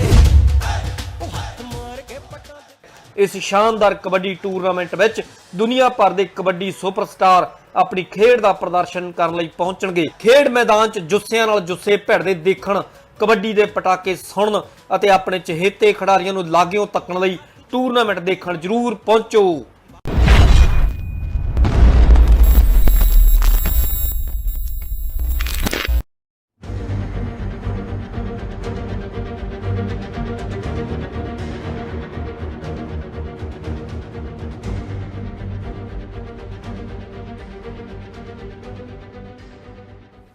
ਬਾਜ ਟੀਵੀ ਨਾਲ ਜੁੜੇ ਰਹਿਣ ਲਈ ਸਾਰੇ ਹੀ ਦਰਸ਼ਕਾਂ ਦਾ ਤਹਿ ਦਿਲੋਂ ਧੰਨਵਾਦ।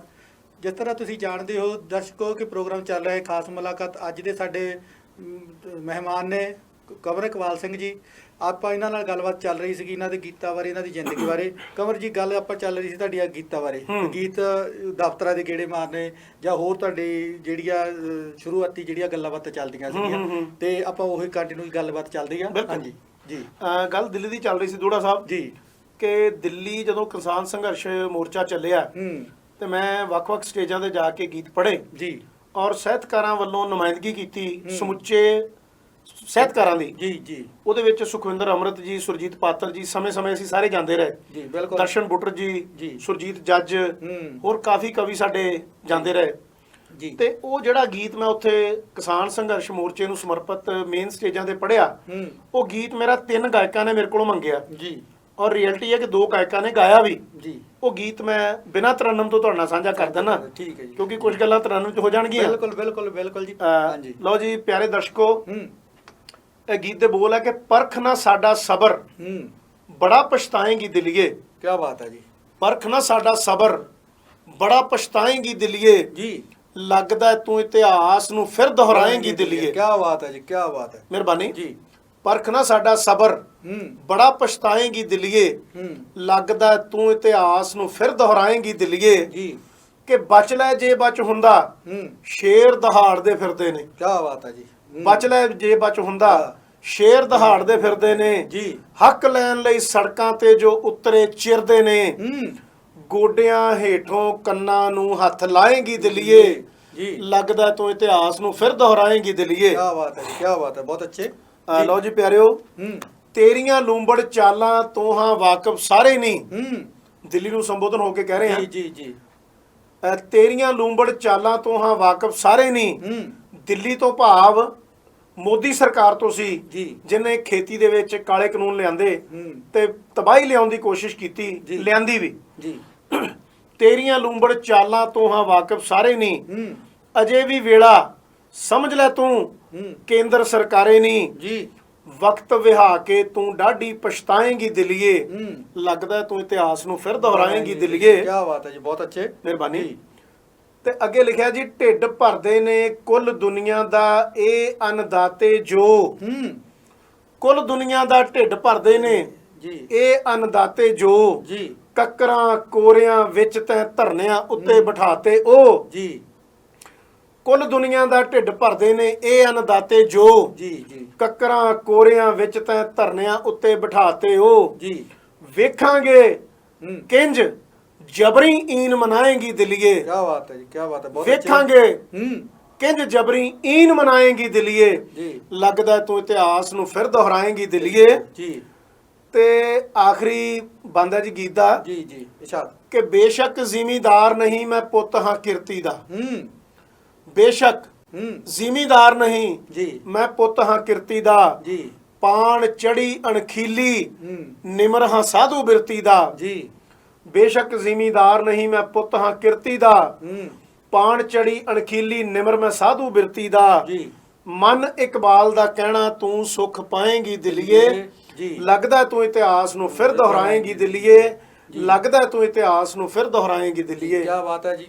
ਵੀਰ ਅਸੀਂ ਜਿਹੜਾ ਤੁਹਾਡਾ ਗੀਤ ਆ, ਵੇਖੋ ਚੈਲੰਜ ਆ ਜਿਹੜਾ ਦਿੱਲੀ ਨੂੰ ਸੀਗਾ, ਕਿਉਂਕਿ ਜਿਹੜਾ ਪਿਛਲਾ ਆਪਾਂ ਲਗਭਗ 1 ਸਾਲ ਜਿਹੜਾ ਕਿਸਾਨੀ ਸੰਘਰਸ਼ ਦਾ ਦੌਰ ਚੱਲਦਾ ਰਿਹਾ ਤੇ ਜਿਹੜੇ ਵੱਖ-ਵੱਖ ਸਾਰੇ ਲੋਕਾਂ ਨੇ ਉਹਦਾ ਯੋਗਦਾਨ ਪਾਇਆ ਤੇ ਸਾਹਿਤਕਾਰਾਂ ਨੇ ਵੀ ਆਪਣਾ ਜਿਹੜਾ ਬਣਦਾ ਉੱਤੇ ਹਾਂਜੀ ਪਾਇਆ ਤੇ ਗੀਤਾਂ ਰਾਹੀਂ, ਕਵਿਤਾ ਰਾਹੀਂ ਜਾਂ ਜੋ ਵੀ ਜੇ ਜਿੱਤੇ ਆਪਣੀਆਂ ਰਚਨਾਵਾਂ ਰਾਹੀਂ ਉਹਨੇ ਪਾਇਆ। ਬਿਲਕੁਲ ਜਿਹੜਾ ਤੇ ਇਕਬਾਲ ਜੀ, ਅੱਜ ਤੁਸੀਂ ਜਿਹੜਾ ਲੋਕੀ ਤੁਹਾਨੂੰ ਦੇਖਦੇ ਆ, ਲਾਲ ਕਿਲੇ ਤੋਂ 10-15 ਸਾਲ ਕਵਿਤਾ ਨੂੰ ਵੀ ਪੜ੍ਹਦੇ ਹੋ ਗਏ, ਸਟੇਜਾਂ ਤੇ ਬੋਲਦੇ, ਤੁਸੀਂ ਕਵਿਤਾ ਬੋਲਦੇ ਆ ਜਾਂ ਟੀਵੀ ਤੇ ਜਾਂ ਰੇਡੀਓ ਤੇ। ਬਿਲਕੁਲ। ਇਹ ਕੰਵਰ ਇਕਬਾਲ ਦਾ ਬਚਪਨ ਕਿਹੋ ਜਿਹਾ ਸੀਗਾ? ਵਾਹ ਜੀ ਵਾਹ। ਜਿਹੜਾ ਉਹ ਪਿੰਡਾਂ ਦੇ ਵਿੱਚ ਆਮ ਜਿਹੜਾ ਬਚਪਨ ਸੀਗਾ ਉਦੋਂ ਦਾ, ਗਲੀਆਂ ਦੇ ਵਿੱਚ ਘੁੰਮਣਾ ਫਿਰਨਾ, ਦਰਖਤਾਂ ਦੇ ਚੜ੍ਹਨਾ, ਜਾਂ ਰਲ ਮਿਲ ਕੇ ਨਿੱਕੀਆਂ ਨਿੱਕੀਆਂ ਖੇਡਾਂ ਖੇਡਣੀਆਂ, ਜਾਂ ਕੋਈ ਸ਼ਹਿਰੀ ਤਬਕੇ ਦਾ ਸੀਗਾ, ਕਿਹੋ ਜਿਹਾ ਸੀ? ਕਿੱਥੇ ਜਿਹੜਾ ਬਚਪਨ ਸ਼ੁਰੂ ਹੋਇਆ ਸੀਗਾ?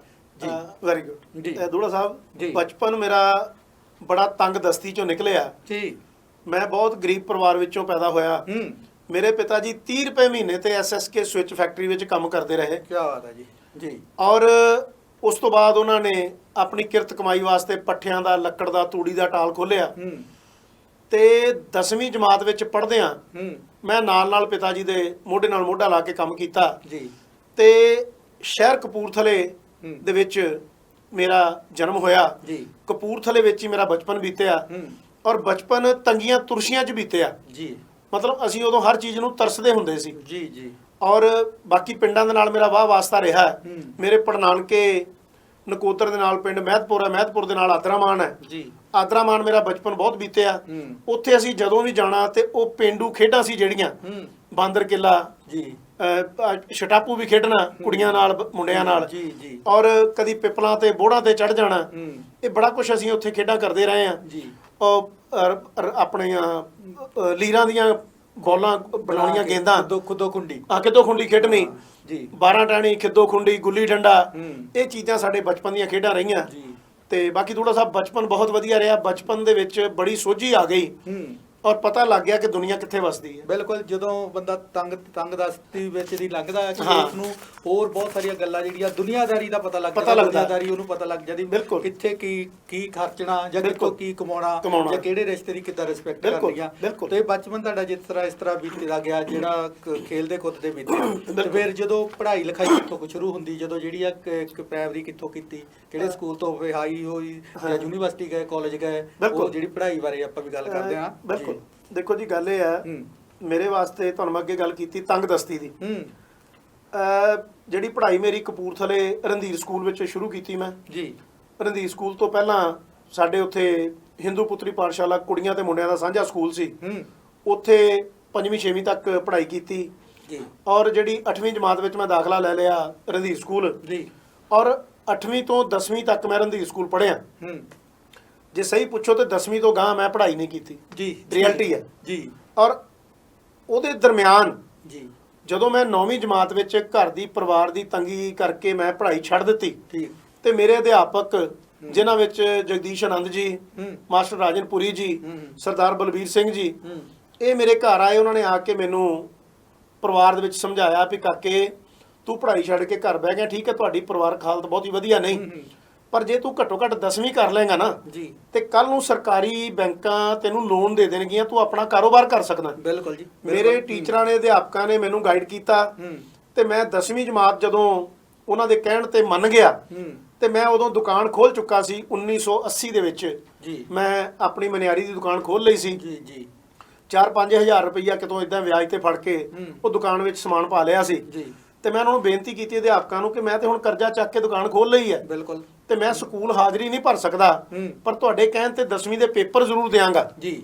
ਉਹਨਾਂ ਨੇ ਮੈਨੂੰ ਛੋਟ ਦੇ ਦਿੱਤੀ, ਕਹਿੰਦੇ ਜੀ ਤੂੰ ਮਹੀਨੇ 'ਚ 1 ਦਿਨ ਸਿਰਫ ਸਕੂਲ ਆਉਣਾ, ਠੀਕ ਹੈ ਜੀ, ਸਾਲ 'ਚ 12 ਦਿਨ ਆਉਣਾ ਤੇ ਪੇਪਰ ਤੂੰ ਦੇਣੇ, ਸਾਨੂੰ ਪਤਾ ਤੂੰ ਸਾਡਾ ਰਿਜ਼ਲਟ ਵਧੀਆ ਕਰ ਦੇਣਾ। ਬਿਲਕੁਲ। ਔਰ ਰਿਐਲਿਟੀ ਹੈ ਜੀ 800 ਨੰਬਰਾਂ ਵਿੱਚੋਂ 508 ਨੰਬਰ ਮੈਂ ਘਰ ਬੈਠ ਕੇ ਪੜ੍ਹਾਈ ਕਰਕੇ ਪ੍ਰਾਪਤ ਕੀਤੇ। ਦੁਕਾਨ ਤੇ ਬਹਿ ਕੇ ਪੜ੍ਹਦਾ ਰਿਹਾ ਔਰ ਦੁਕਾਨ ਤੇ ਬੈਠ ਕੇ ਪੜ੍ਹਾਈ ਦੇ ਦੌਰਾਨ ਹੀ ਮੈਂ 1984-85 ਤੋਂ ਲੈ ਕੇ 1990 ਤੱਕ ਕਪੂਰਥਲੇ ਦੀ ਗੁਰੂ ਨਾਨਕ ਜ਼ਿਲ੍ਹਾ ਲਾਇਬ੍ਰੇਰੀ ਜੀ ਤਕਰੀਬਨ ਗਜ਼ਲ, ਗੀਤ, ਕਹਾਣੀ, ਨਾਵਲ ਸਾਰੇ ਪੜ੍ਹ ਚੁੱਕਾ। ਕੀ ਬਾਤ ਹੈ ਜੀ, ਕੀ ਬਾਤ ਹੈ। ਉਹ ਮੇਰੇ ਅੰਦਰ ਸ਼ਾਇਦ ਉਹ 50 PhDਆਂ ਮੇਰੇ ਅੰਦਰ ਹੋਣਗੀਆਂ। ਮੈਂ ਸਿਰਫ ਕਾਬਲੀਅਤ ਦੀ ਗੱਲ ਕਰਦਾ ਕਿ ਲੋਕ ਜਦੋਂ ਮੇਰੇ ਕੋਲ ਆਉਂਦੇ ਨੇ, ਲੋਕ ਕਹਿੰਦੇ ਨੇ ਯਾਰ ਤੇਰੇ ਕੋਲ ਵੋਕੈਬਲਰੀ ਬਹੁਤ ਹੈ, ਪਰ ਜਿਹੜੀ ਮੇਰੀ ਵਿਦਿਆ, ਮੈਂ ਇੱਕ ਠੋਕ ਕੇ ਕਹਿਣਾ ਕਿ ਮੈਂ 10ਵੀਂ ਜਮਾਤ ਤੋਂ ਗਾਂ ਮਜਬੂਰੀ ਵਸ ਨਹੀਂ ਪੜ੍ਹ ਸਕਦਾ। ਇਹ ਕੋਈ ਗੱਲ ਨਹੀਂ, ਤਾਂ ਅਕਾਦਮਿਕ ਜਿਹੜੀ ਆ ਤੁਹਾਡੇ ਸਰਟੀਫਿਕੇਟ ਬੇਸ਼ੱਕ ਹੈ ਨਹੀਂ, ਜਿਹੜੀ ਆ ਤੁਹਾਡੀ ਉਦਾਂ ਵੈਸੇ ਨੌਲੇਜ ਆ ਜਾਂ ਕਿਤਾਬੀ ਆ, ਜਿਹੜੇ ਗਿਆਨ ਆ ਤੁਹਾਡੇ ਕੋਲ ਭਰਪੂਰ ਆ, ਜਿਹੜਾ ਸਮੁੰਦਰ ਹੋ ਤੁਸੀਂ ਗਿਆਨ ਦੇ। ਤੇ ਇਹਦੇ ਨਾਲ ਹੀ ਆਪਾਂ ਇੱਕ ਦਰਸ਼ਕਾਂ ਨੂੰ ਹੁਣ ਤੁਹਾਡੀ ਹੋਰ ਗੀਤ ਜਾਂ ਕਵਿਤਾ ਸਾਂਝੀ ਕਰਦੇ ਹਾਂ। ਕੀ ਕਿਹੜਾ ਰੰਗ ਸਾਨੂੰ ਸੁਣਾਓਗੇ? ਮੈਂ ਹੁਣ ਤੁਹਾਨੂੰ ਨਜ਼ਮ ਸੁਣਾ ਰਿਹਾ ਜੀ ਜੀ ਜੀ। ਇਹ ਨਜ਼ਮ ਲਗਭਗ 20 ਸਾਲ ਪੁਰਾਣੀ ਹੈ। ਆਪਾਂ ਹਾਂਜੀ ਨਜ਼ਮ ਆਪਾਂ ਇੱਕ ਬ੍ਰੇਕ ਤੋਂ ਬਾਅਦ ਸੁਣਦੇ, ਇੱਕ ਬ੍ਰੇਕ ਦਾ ਸਮਾਂ ਹੋ ਗਿਆ। ਠੀਕ ਹੈ। ਤੇ ਦਰਸ਼ਕੋ ਤੁਸੀਂ ਇਸ ਤਰ੍ਹਾਂ ਹੀ ਬਣੇ ਰਹਿਣਾ, ਅਸੀਂ ਬਸ ਗਏ ਤੇ ਆਏ।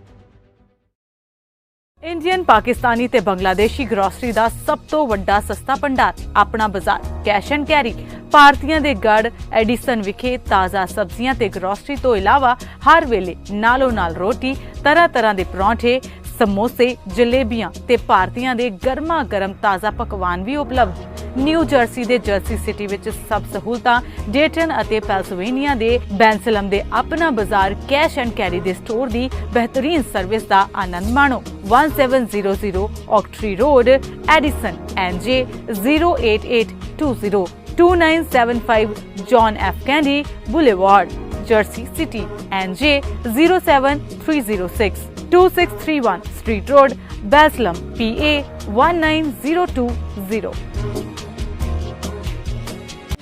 ਜੇ ਤੁਸੀਂ ਐਲਰਜੀ, ਐਸਥਮਾ, ਗੈਸਟ੍ਰਿਕ, ਹਾਰਟਬਰਨ, ਗਾਲ stone, kidney stone, diabetes, blood pressure, arthritis ਅਤੇ ਗੁਪਤ ਰੋਗਾਂ ਦਾ ਇਲਾਜ ਕਰਵਾ ਕੇ ਥੱਕ ਚੁੱਕੇ ਹੋ ਤੇ ਕਾਲ ਕਰੋ homeopathic consultant doctor Gurdeep Sandhu ਨੂੰ। ਜਿਨ੍ਹਾਂ ਦਾ 1973 ਤੋਂ ਮੈਡੀਕਲ ਕਾਲਜਾਂ ਵਿੱਚ ਪੜ੍ਹਾਉਣ ਦਾ ਪ੍ਰਿੰਸੀਪਲ, ਪ੍ਰੋਫੈਸਰ ਤੇ ਚੀਫ ਮੈਡੀਕਲ ਆਫੀਸਰ ਦੇ ਤੌਰ ਤੇ ਹੋਮਿਓਪੈਥਿਕ ਪ੍ਰੈਕਟਿਸ ਦਾ ਤਜਰਬਾ ਹੈ। ਕਿਸੇ ਵੀ ਬਿਮਾਰੀ ਜਾਂ ਕਿਸੇ ਵੀ ਉਮਰ ਵਿੱਚ ਇਲਾਜ ਕਰਵਾਉਂਦੇ ਜੇ ਥੱਕ ਗਏ ਹੋ ਤਾਂ ਹੋਮਿਓਪੈਥਿਕ ਦੇ ਸਿਧਾਂਤਕ ਇਲਾਜ ਲਈ ਡਾਕਟਰ ਗੁਰਦੀਪ ਸੰਧੂ ਨੂੰ ਸਕਰੀਨ ਤੇ ਦਿੱਤੇ ਨੰਬਰਾਂ ਤੇ ਸੰਪਰਕ ਕਰੋ।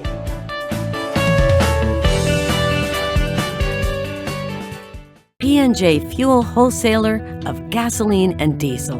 We offer retail and wholesale, branded and unbranded fuel, serving New Jersey, New York, Pennsylvania, and Texas. Our services include station rebranding for many major gasoline brands at the most competitive prices. Our portfolio includes Exxon, Mobil, Shell, BP, and many more. To grow your business with us, please call 908-720-3032. P&J Fuel, fuel to take you further.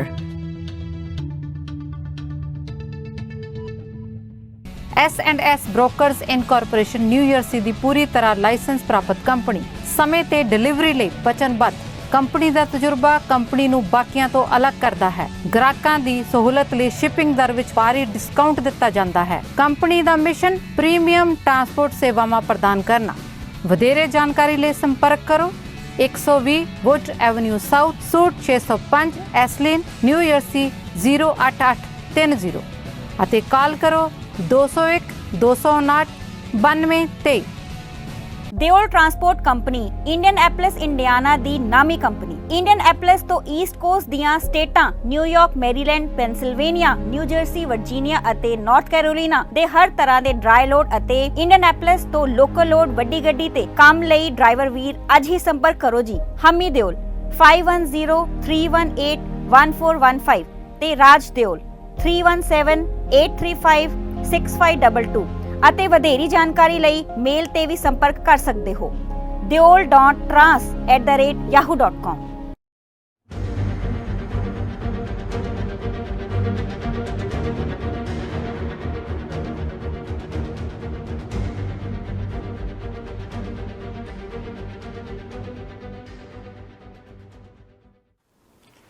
ਦਰਸ਼ਕੋ, programme ਖਾਸ ਮੁਲਾਕਾਤ ਵਿੱਚ ਇੱਕ ਵਾਰੀ ਫਿਰ ਤੁਹਾਡਾ ਸਵਾਗਤ।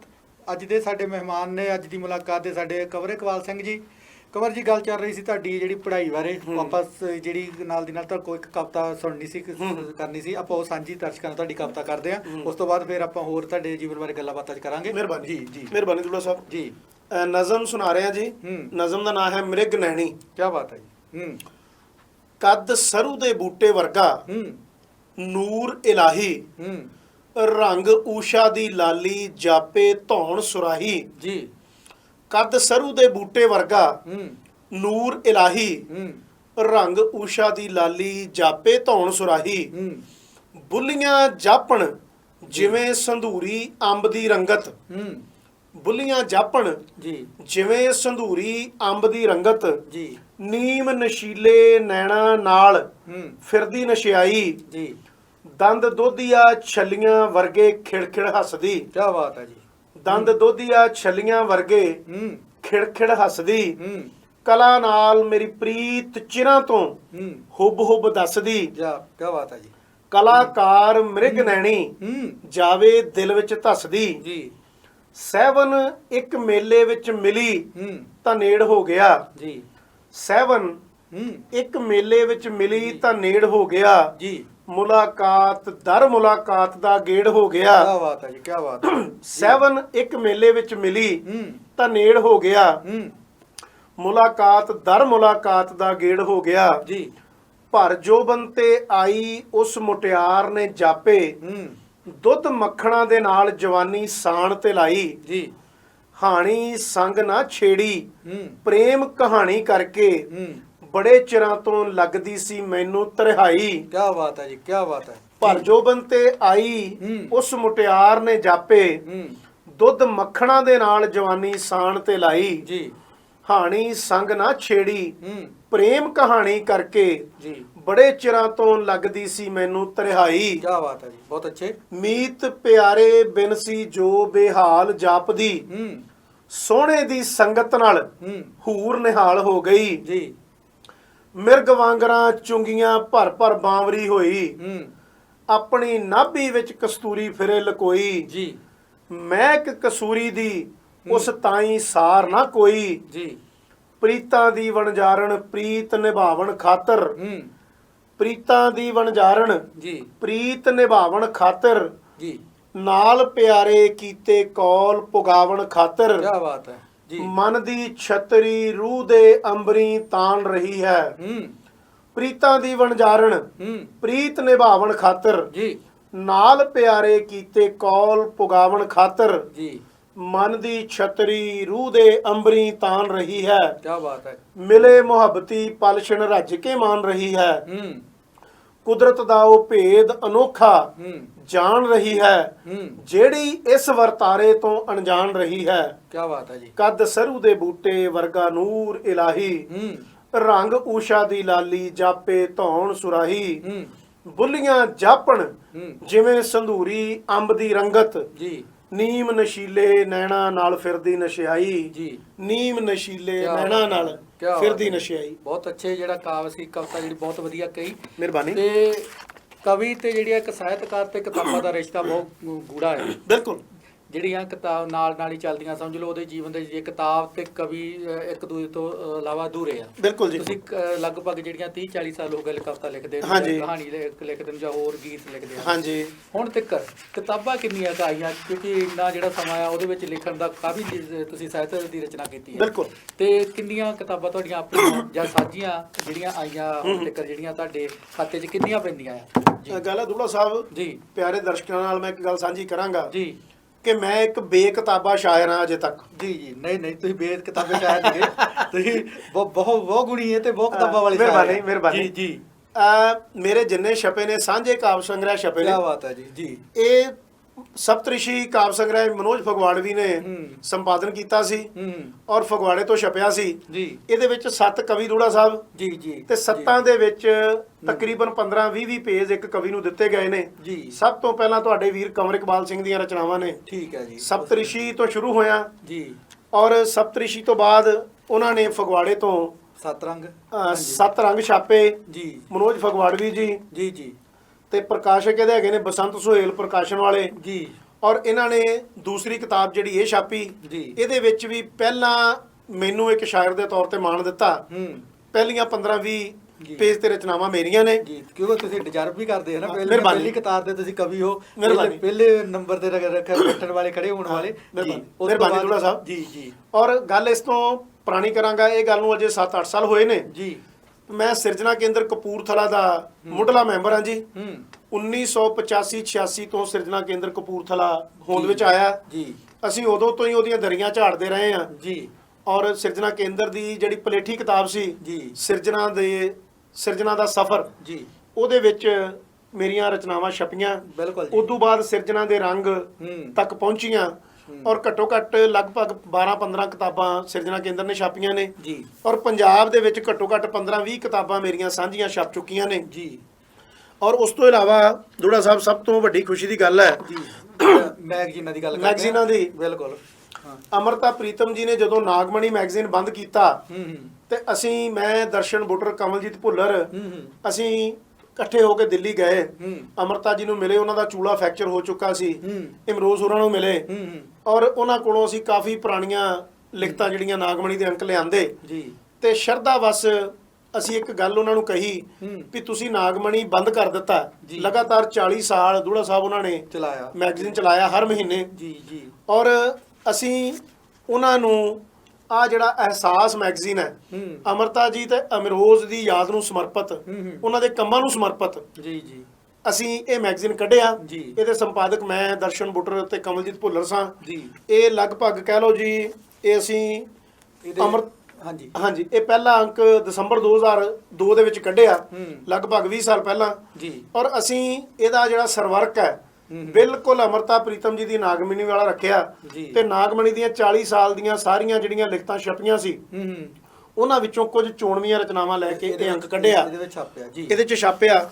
ਉਸ ਤੋਂ ਬਾਅਦ ਲਗਾਤਾਰ ਇਹ ਮੈਗਜ਼ੀਨ ਦੇ 7-8 ਅੰਕ ਅਸੀਂ ਤ੍ਰੈਮਾਸਿਕ ਕੱਢਦੇ ਰਹੇ ਹਾਂ ਔਰ ਬੜਾ ਮਾਣ ਮਿਲਿਆ। ਦੇਸ਼ਾਂ ਵਿਦੇਸ਼ਾਂ 'ਚ ਇੱਕ ਸਾਡਾ ਨਾਂ ਗਿਆ। ਜਿਹੜਾ ਇਹ ਵੀ ਕੰਮ ਜਿਹੜਾ ਮੈਗਜ਼ੀਨ ਕੱਢਣਾ ਵੀ ਘਰ ਸਮਝ ਲਓ ਆਪਣਾ ਘਰ ਫੂਕਣ ਵਾਲੀ ਗੱਲ ਹੁੰਦੀ ਆ। ਬਿਲਕੁਲ ਦੂੜਾ ਸਾਹਿਬ। ਕਿ ਜਿਹੜੇ ਇਹਨਾਂ ਦੇ ਵਿੱਚੋਂ ਕੋਈ ਆਊਟਪੁੱਟ ਨਹੀਂ ਨਿਕਲਦੀ, ਫੁੱਟੀ ਜਾਂਦੀ ਹੈ, ਜਿਹੜੀ ਜੇਬ ਦੀ ਕਮਾਈ ਜਿਹੜੀ ਆ ਇਹਨਾਂ ਵਿੱਚ ਲੱਗ ਜਾਂਦੀ ਹੈ ਜਿਹੜੀ ਆ। ਉਸ ਤੋਂ ਬਾਅਦ ਜਿਹੜੀਆਂ ਕਿਤਾਬਾਂ, ਹੁਣ ਤੁਹਾਡੀ ਕਿਤਾਬ ਕਦੋਂ ਦੀ ਤਿਆਰੀ ਹੈ ਮੇਰੇ ਕੋਲ? ਆਪਣੀ ਜਿਹੜੀ? ਹਾਂ ਬਿਲਕੁਲ ਦੂੜਾ ਸਾਹਿਬ, ਮੇਰੇ ਕੋਲ 3 ਕਿਤਾਬਾਂ ਦਾ ਮੈਟਰ ਪਿਆ ਜੀ ਆਪਣਾ ਮੌਲਿਕ। ਤੇ ਭਾਵੇਂ ਮੇਰੀਆਂ ਬਹੁਤੀਆਂ ਰਚਨਾਵਾਂ ਸਮੇਂ-ਸਮੇਂ ਸਾਂਝੇ ਕਾਵਿ ਸੰਗ੍ਰਹਿਾਂ 'ਚ ਛਪ ਚੁੱਕੀਆਂ ਨੇ। ਬਿਲਕੁਲ ਜੀ। ਔਰ ਮੈਂ ਜਲਦੀ ਹੀ ਜੀ ਗੀਤਾਂ ਦੀ ਤੇ ਕਵਿਤਾਵਾਂ ਦੀ 2 ਜਾਂ 3 ਕਿਤਾਬਾਂ ਛੇਤੀ ਹੀ ਤੁਹਾਡੀ ਕਚਹਿਰੀ 'ਚ ਪੇਸ਼ ਕਰਾਂਗਾ। ਬਿਲਕੁਲ ਜੀ, ਬਿਲਕੁਲ। ਆਪਾਂ ਤਾਂ ਜਿਹੜੀਆਂ ਇਹ ਪਾਠਕਾਂ ਦੇ ਜਿਹੜੀਆਂ ਸਨਮੁਖ ਕਰਾਂਗੇ। ਹਾਂਜੀ। ਤੇ ਕੰਵਰ ਇਕਬਾਲ ਜੀ ਹੁਣੀ ਜੋ 14-15 ਸਾਲ ਜਿਹੜੇ ਆ ਲਾਲ ਕਿਲੇ ਤੋਂ ਕਵਿਤਾ ਪੜ੍ਹਦੇ ਰਹੇ। ਹਾਂਜੀ। ਹੁਣ ਵੀ ਪੜ੍ਹ ਰਹੇ ਆ, ਹਰ ਸਾਲ ਜਾਂਦੇ 26 ਜਨਵਰੀ ਜਾਂ 15 ਅਗਸਤ ਨੂੰ ਵੀ ਜਾਂਦੇ ਆ। ਬਿਲਕੁਲ। ਉੱਥੇ ਵੱਖ-ਵੱਖ ਭਾਸ਼ਾਵਾਂ ਦੇ ਹੋਰ ਵੀ ਜਿਹੜੇ ਲੇਖਕ ਆਉਂਦੇ ਆ, ਜਿਹੜੇ ਕਵੀ ਆਉਂਦੇ ਆ, ਉਹ ਆਪਣੀ ਕਵਿਤਾਵਾਂ ਰਚਨਾਵਾਂ ਬੋਲਦੇ ਆ। ਉੱਥੇ ਦਾ ਕਿਹੋ ਜਿਹਾ ਮਾਹੌਲ ਹੁੰਦਾ, ਕਿਹੋ ਜਿਹਾ ਅਨੁਭਵ ਤੁਹਾਡਾ ਰਹਿੰਦਾ ਉੱਥੇ ਰਿਹਾ ਕਵੀ ਦਰਬਾਰਾਂ ਦੇ ਵਿੱਚ? ਹਾਂ ਬਿਲਕੁਲ ਜੀ, ਬਿਲਕੁਲ ਦੂੜਾ ਸਾਹਿਬ, ਮਿਹਰਬਾਨੀ ਜੀ। ਲਗਭਗ 15-16 ਸਾਲ ਪਹਿਲਾਂ ਮੈਂ ਨਾ 2-3 ਵਾਰ ਖੱਤ ਲਿਖੇ ਸੀ ਪੰਜਾਬੀ ਅਕੈਡਮੀ ਦਿੱਲੀ ਨੂੰ। ਉਹਨਾਂ ਨੂੰ ਜ਼ਿਕਰ ਕੀਤਾ ਕਿ ਮੈਂ ਬੜੇ ਲੰਮੇ ਸਮੇਂ ਤੋਂ ਪੰਜਾਬੀ ਸ਼ਾਇਰੀ ਕਰ ਰਿਹਾ ਤੇ ਮੈਂ ਆਪਣੀਆਂ ਰਚਨਾਵਾਂ ਭੇਜੀਆਂ। ਉਹਨਾਂ ਨੇ ਮੈਨੂੰ ਮਾਣ ਬਖਸ਼ਿਆ। ਜਦੋਂ ਮੈਨੂੰ ਪਹਿਲੀ ਵਾਰ ਦਿੱਲੀ ਦੇ ਲਾਲ ਕਿਲੇ ਤੇ ਸੱਦਿਆ ਗਿਆ, ਹਿੰਦੁਸਤਾਨ ਦੇ 24 ਪੰਜਾਬੀ ਕਵੀ ਬੁਲਾਏ ਜਾਂਦੇ ਨੇ। ਕੀ ਬਾਤ ਹੈ ਜੀ। ਉਹਨਾਂ ਵਿੱਚ ਸੁਰਜੀਤ ਪਾਤਰ ਜੀ, ਸੁਖਵਿੰਦਰ ਅੰਮ੍ਰਿਤ ਜੀ ਤੇ ਹੋਰ ਚੋਟੀ ਦੇ ਨਾਮਵਰ ਪੰਜਾਬੀ ਕਵੀ ਸ਼ਾਮਲ ਹੁੰਦੇ ਨੇ ਜੀ। ਉਹ ਸਮਾਗਮ ਕਦੀ ਪਹਿਲਾਂ ਤੇ ਦਿੱਲੀ ਦੇ ਲਾਲ ਕਿਲੇ ਤੇ ਹੁੰਦਾ ਸੀ, ਹਰ 26 ਜਨਵਰੀ ਨੂੰ ਤੇ ਹਰ 15 ਅਗਸਤ ਨੂੰ ਜੀ। ਹੌਲੀ-ਹੌਲੀ ਉਹਨਾਂ ਨੇ ਉਹ ਸਾਰੀਆਂ ਭਾਸ਼ਾਵਾਂ ਨੂੰ ਮਾਣ ਦੇਣਾ ਹੁੰਦਾ। ਦਿੱਲੀ ਸਰਕਾਰ ਨੇ ਇੱਕ ਦਿਨ ਰੱਖਿਆ ਹੁੰਦਾ ਪੰਜਾਬੀ ਕਵੀ ਦਰਬਾਰ ਦਾ ਜੀ। ਮੰਨ ਲਓ 22 ਜਨਵਰੀ ਨੂੰ ਪੰਜਾਬੀ ਕਵੀ ਦਰਬਾਰ ਹੋ ਰਿਹਾ, 23 ਨੂੰ ਹਿੰਦੀ ਕਵੀ ਦਰਬਾਰ ਹੋ ਰਿਹਾ, 24 ਨੂੰ ਉਰਦੂ ਕਵੀ ਦਰਬਾਰ ਹੋ ਰਿਹਾ। ਇਸ ਤਰ੍ਹਾਂ ਦੇ ਪ੍ਰੋਗਰਾਮ ਉਲੀਕੇ ਜਾਂਦੇ ਸਨ ਉੱਥੇ ਜੀ। ਔਰ ਮੇਰਾ ਤਜਰਬਾ ਬਹੁਤ ਵਧੀਆ ਰਿਹਾ ਜੀ। ਜਦੋਂ ਮੈਂ ਪਹਿਲੀ ਵਾਰ ਉੱਥੇ ਆਪਣੀ ਸ਼ਾਇਰੀ ਪੇਸ਼ ਕੀਤੀ, ਡਾਕਟਰ ਸਤੀਸ਼ ਕੁਮਾਰ ਵਰਮਾ ਜੀ ਪੰਜਾਬੀ ਯੂਨੀਵਰਸਿਟੀ ਪਟਿਆਲਾ ਵਾਲੇ, ਉਹ ਹਮੇਸ਼ਾ ਉੱਥੇ ਪ੍ਰੋਗਰਾਮ ਦਾ ਸਟੇਜ ਸੰਚਾਲਨ ਕਰਦੇ ਨੇ ਜੀ। ਤੇ ਜਦੋਂ ਮੈਂ ਤਰਨਮ ਦੇ ਵਿੱਚ ਆਪਣੀ ਰਚਨਾ ਸਰੋਤਿਆਂ ਸਾਹਮਣੇ ਰੱਖੀ ਤੇ ਉਹ ਸਮਝ ਲਓ ਕਿ ਸਰੋਤੇ ਕੀਲੇ ਗਏ ਤੇ ਤਾੜੀਆਂ ਦੇ ਨਾਲ ਹਾਲ ਗੂੰਜਦਾ ਰਿਹਾ। ਹਰ ਸ਼ੇਰ ਤੇ ਹਰ ਮਿਸਰੇ ਤੇ ਤਾੜੀ ਨਾਲ ਹਾਲ ਗੂੰਜਦਾ ਸੀ। ਵਾਵਾ ਮਿਲੀ। ਠੀਕ ਹੈ, ਵਾਵਾ ਮਿਲੀ ਜੀ। ਔਰ ਪੰਜਾਬੀ ਅਕੈਡਮੀ ਦਿੱਲੀ ਵਾਸਤੇ ਵੀ ਬੜਾ ਅਚੰਭਾ ਸੀ ਕਿ ਪਹਿਲੀ ਵਾਰ ਇੱਕ ਲੜਕਾ ਆਇਆ ਨੌਜਵਾਨ ਤੇ ਉਹਨੇ ਰੰਗ ਬੰਨ੍ਹ ਦਿੱਤਾ।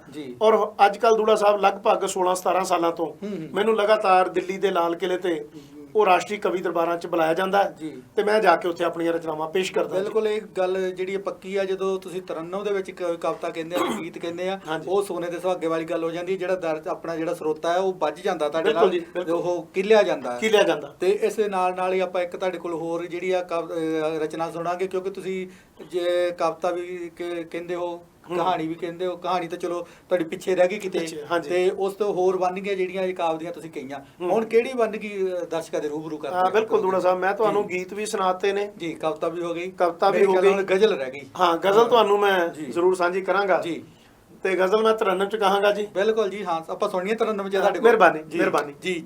ਲਓ ਜੀ ਪਿਆਰੇ ਸਰੋਤਿਓ ਜੀ, ਬਾਈ ਟੀਵੀ ਦੇ ਨਾਲ ਜੁੜੇ ਹੋਏ ਦੇਸ਼ ਵਿਦੇਸ਼ ਦੇ ਸਾਰੇ ਸਰੋਤਿਆਂ ਦੀ ਨਜ਼ਰ ਜੀ ਇੱਕ ਗਜ਼ਲ ਬਾ ਤਰਨਮ ਜੀ। ਇਰਸ਼ਾਦ। ਕਦੇ ਕਦੇ ਕੋਈ ਬੁਲਾਵਾ ਦਾ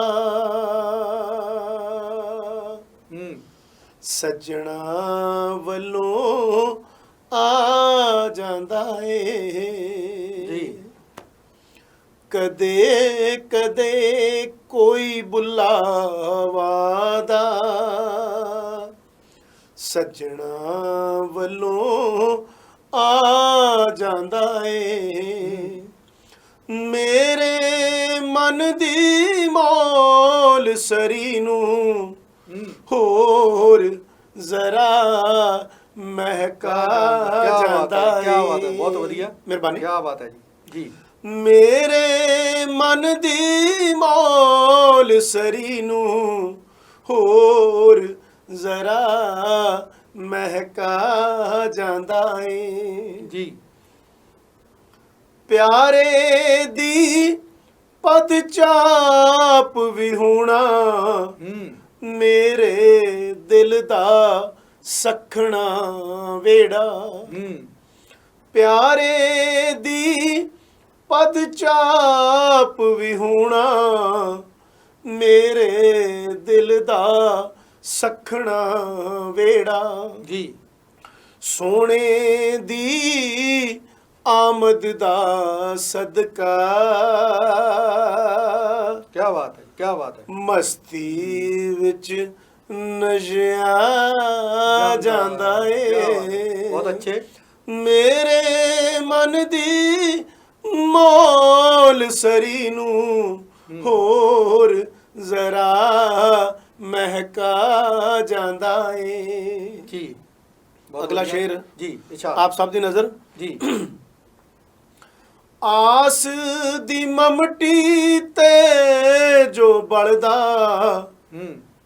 ਉਸ ਚੌਮੁਖੀਏ ਦੀਵੇ ਦੇ ਵਿੱਚ। ਕੀ ਬਾਤ ਹੈ ਜੀ, ਕੀ ਬਾਤ ਹੈ। ਆਸ ਦੀ ਮਮਟੀ ਤੇ ਜੋ ਬਲਦਾ ਉਸ ਚੌਮੁਖੀਏ ਦੀਵੇ ਦੇ ਵਿੱਚ। ਚਿਰੀ ਵਿਛੁਨਾ ਮਹਿਰਮ ਮੇਰਾ ਰੱਬ ਜਾਣੇ ਕੀ ਪਾ ਜਾਂਦਾ ਏ। ਕੀ ਬਾਤ, ਬਹੁਤ ਅੱਛੇ, ਬਹੁਤ ਅੱਛੇ। ਮੇਰੇ ਮਨ ਦੀ ਮੌਲ ਸਰੀ ਨੂੰ ਜੀ ਹੋਰ ਜ਼ਰਾ ਮਹਿਕਾ ਜਾਂਦਾ ਏ। ਕੀ ਬਾਤ ਹੈ ਜੀ, ਕੀ ਬਾਤ ਹੈ, ਬਹੁਤ ਅੱਛੇ। ਧੰਨਵਾਦ ਜੀ। ਅਗਲਾ ਸ਼ੇਰ ਜੀ, ਇਰਸ਼ਾਦ। ਇਲਮ ਨਹੀਂ ਸੀ ਇਸ਼ਕ ਚਨਾ ਵਿੱਚ ਡੁੱਬਣਾ ਥਲ ਵਿੱਚ ਭੁੱਜਣਾ ਪੈਂਦਾ। ਕੀ ਬਾਤ ਹੈ ਜੀ, ਕੀ ਬਾਤ ਹੈ ਜੀ, ਮਿਹਰਬਾਨੀ। ਕੀ ਬਾਤ ਹੈ ਜੀ। ਇਲਮ ਨਹੀਂ ਸੀ ਇਸ਼ਕ ਚਨਾ ਵਿੱਚ ਜੀ ਡੁੱਬਣਾ ਥਲ ਵਿੱਚ ਭੁੱਜਣਾ ਪੈਂਦਾ ਜੀ। ਹਿੱਕ ਚੋਂ ਸਾ ਮਨਫੀ ਹੋ ਜਾਂਦੇ ਜੀ। ਜਿਸਮ ਜਿਵੇਂ ਪੱਥਰਾ ਜਾਂਦਾ ਏ। ਕੀ ਬਾਤ ਹੈ, ਕੀ ਬਾਤ ਹੈ।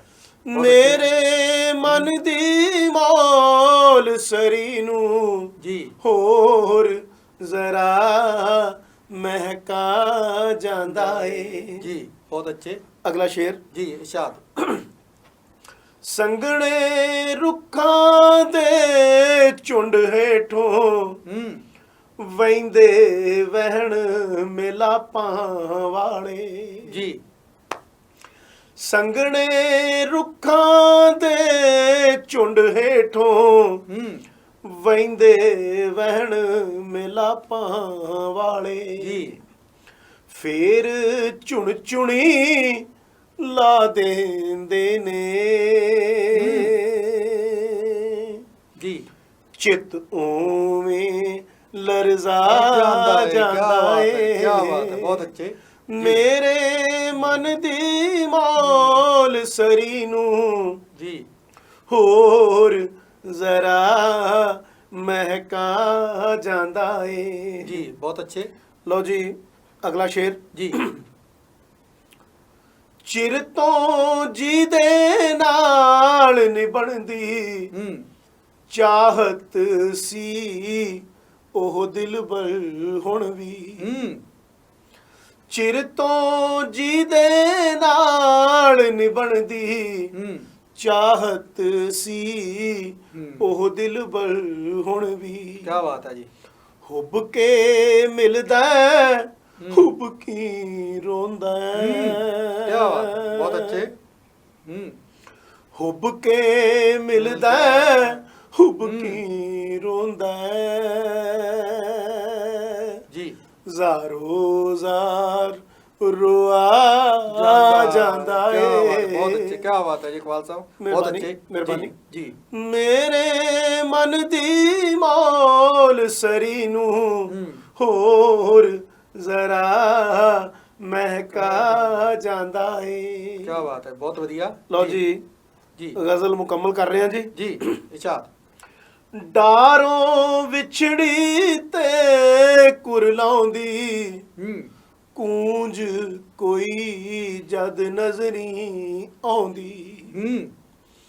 ਡਾਰੋਂ ਵਿਛੜੀ ਤੇ ਕੁਰਲਾਉਂਦੀ ਕੂੰਜ ਕੋਈ ਜਦ ਨਜ਼ਰੀ ਆਉਂਦੀ। ਜੀ। ਸੌ ਤੇਰੀ ਇਕਬਾਲ ਤੇਰੇ ਨੂੰ ਜੀ ਜੀ ਸੌ ਤੇਰੀ ਇਕਬਾਲ ਤੇਰੇ ਨੂੰ ਜੀ ਤੇਰਾ ਚੇਤਾ ਆ ਜਾਂਦਾ ਏ। ਆ ਜਾਂਦਾ ਏ ਕਿਆ ਬਾਤ, ਬਹੁਤ ਅੱਛੇ। ਤੇਰਾ ਚੇਤਾ ਆ ਜਾਂਦਾ ਏ ਕਿਆ ਬਾਤ। ਤੇਰਾ ਚੇਤਾ ਆ ਜਾਂਦਾ ਏ। ਬਹੁਤ ਵਧੀਆ ਇਕਬਾਲ ਸਾਹਿਬ, ਬਹੁਤ ਉਮਦਾ ਜਿਹੜੀ ਤੁਸੀਂ ਜਿਹੜੀ ਸ਼ੇਰ ਦਾ ਕਹੇ। ਤੇ ਆਪਾਂ ਕੋਲ ਸਮਾਂ ਹੁਣ ਬਹੁਤ ਥੋੜਾ ਜਿਹਾ ਹੈ, ਸਮਝ ਲਓ 10-20 ਸਕਿੰਟ। Okay। ਜਾਂਦੇ ਜਾਂਦੇ ਆਪਾਂ ਮਾਨਾਂ ਸਨਮਾਨਾਂ ਦੀ ਵੀ ਗੱਲ ਕਰ ਲਈਏ। ਹੁਣ ਤੱਕ ਕਿੰਨੇ ਕੁ ਮਾਨ ਸਨਮਾਨ ਮਿਲੇ ਤੇ ਕਿਸ ਸਭਾ ਤੋਂ ਜਾਂ ਸੁਸਾਇਟੀ ਤੋਂ ਜਾਂ ਸੰਸਥਾਵਾਂ ਤੋਂ? ਹਾਂ, ਮਿਹਰਬਾਨੀ ਤੁਹਾਡੀ ਜੀ, ਥੋੜਾ ਜੀ, ਸਾਹਿਬ। ਜੀ ਮੈਂ ਮਾਨਾਂ ਸਨਮਾਨਾਂ ਬਾਰੇ ਗੋਲ ਹੀ ਗੱਲ ਕਰਾਂਗਾ ਜੀ ਕਿ ਦਾਤੇ ਨੇ ਇੰਨੇ ਮਾਨਾਂ ਸਨਮਾਨਾਂ ਨਾਲ ਝੋਲੀਆਂ ਭਰੀਆਂ ਨੇ, ਹੂੰ ਮੈਨੂੰ ਲੱਗਦਾ ਕਿ ਮੈਂ ਉਹਨਾਂ ਦੇ ਕਾਬਿਲ ਨਹੀਂ ਸੀ। ਜੀ ਬਸ ਇਹ ਗੱਲ ਮੈਂ ਇੱਥੇ ਖਤਮ ਕਰ ਦਿੰਦਾ ਜੀ ਜੀ ਕਿ ਮਾਨ ਸਨਮਾਨ ਬੜੇ ਮਿਲੇ ਨੇ। ਜੀ ਵਾਹਿਗੁਰੂ ਨੇ ਮੈਨੂੰ ਮੇਰੀ ਔਕਾਤ ਤੋਂ ਵੱਧ ਮਾਨ ਸਨਮਾਨ ਦਿੱਤੇ। ਕਿਆ ਬਾਤ ਹੈ ਜੀ, ਮਿਹਰਬਾਨੀ। ਕਿਆ ਬਾਤ ਹੈ। ਵੈਸੇ ਤੁਸੀਂ ਇਹ ਗੱਲ ਮੇਰੇ ਹਿਸਾਬ ਨਾਲ ਗਲਤ ਕਹਿੰਦੇ ਹੋ, ਤੁਸੀਂ ਕਾਬਲ ਜ਼ਰੂਰ ਹੋ, ਡਿਜ਼ਰਵ ਕਰਦੇ ਹੋ, ਮਿਹਰਬਾਨੀ, ਕਿਉਂਕਿ ਤੁਹਾਡੀਆਂ ਰਚਨਾਵਾਂ ਬੋਲਦੀਆਂ ਨੇ, ਤੁਹਾਡਾ ਕੰਮ ਬੋਲਦਾ ਹੈ ਕਿ ਜਿਹੜਾ ਮਿਹਰਬਾਨੀ। ਸਨਮਾਨ ਜਿਹੜਾ ਹੋਣਾ ਚਾਹੀਦਾ ਸੀ। ਦੋਸਤੋ ਦਰਸ਼ਕੋ, ਪ੍ਰੋਗਰਾਮ ਦਾ ਸਮਾਂ ਸਮਾਪਤ ਹੁੰਦਾ ਹੈ ਇੱਥੇ ਹੀ, ਤੇ ਫਿਰ ਆਪਾਂ ਕੱਲ ਮਿਲਾਂਗੇ ਨਵੇਂ ਚਿਹਰੇ ਦੇ ਨਾਲ, ਇੱਕ ਖਾਸ ਮੁਲਾਕਾਤ ਦੇ ਵਿੱਚ ਨਵੇਂ ਮਹਿਮਾਨ ਦੇ ਨਾਲ। ਹੁਣ ਆਪਾਂ ਇਕਬਾਲ ਸਾਹਿਬ ਤੋਂ ਲੈਂਦੇ ਹਾਂ ਇਜਾਜ਼ਤ। ਨਾਲ ਹੀ ਇਕਬਾਲ ਸਾਹਿਬ, ਤੁਸੀਂ ਸਾਡੇ ਸਟੂਡੀਓ ਵਿੱਚ ਆਏ, ਬਾਜ ਟੀਵੀ ਦੀ ਸਮੁੱਚੀ ਟੀਮ ਵੱਲੋਂ ਤੁਹਾਡਾ ਬਹੁਤ ਬਹੁਤ ਧੰਨਵਾਦ। ਮਿਹਰਬਾਨੀ ਜੀ। ਸਮੁੱਚੇ ਬਾਜ ਟੀਵੀ ਦੇ ਜਿਹੜੇ ਸੰਚਾਲਨ ਕਰ ਰਹੇ ਨੇ ਮੇਰੇ ਵੀਰ, ਉਹਨਾਂ ਸਾਰਿਆਂ ਦਾ ਤਹਿ ਦਿਲੋਂ ਧੰਨਵਾਦੀ ਹਾਂ। ਦੂੜਾ ਸਾਹਿਬ ਦਾ ਧੰਨਵਾਦੀ ਹਾਂ। ਔਰ ਅਮਰੀਕਾ ਤੋਂ ਟੀਵੀ ਸਾਡਾ ਚੱਲ ਰਿਹਾ ਜੀ, ਔਰ ਦੇਸ਼ਾਂ ਵਿਦੇਸ਼ਾਂ ਵਿੱਚ ਸਰੋਤੇ ਵੇਖ ਰਹੇ ਨੇ, ਸੁਣ ਰਹੇ ਨੇ। ਸਾਰਿਆਂ ਨੂੰ ਪਿਆਰ ਭਰੀ ਸਤਿ ਸ਼੍ਰੀ ਅਕਾਲ। ਵਾਹਿਗੁਰੂ ਜੀ ਕਾ ਖਾਲਸਾ, ਵਾਹਿਗੁਰੂ ਜੀ ਕੀ ਫਤਿਹ। ਸੋ ਦਰਸ਼ਕੋ, ਹੁਣ ਦਿਓ ਇਜਾਜ਼ਤ। ਸਤਿ ਸ੍ਰੀ ਅਕਾਲ। ਸਤਿ ਸ਼੍ਰੀ ਅਕਾਲ।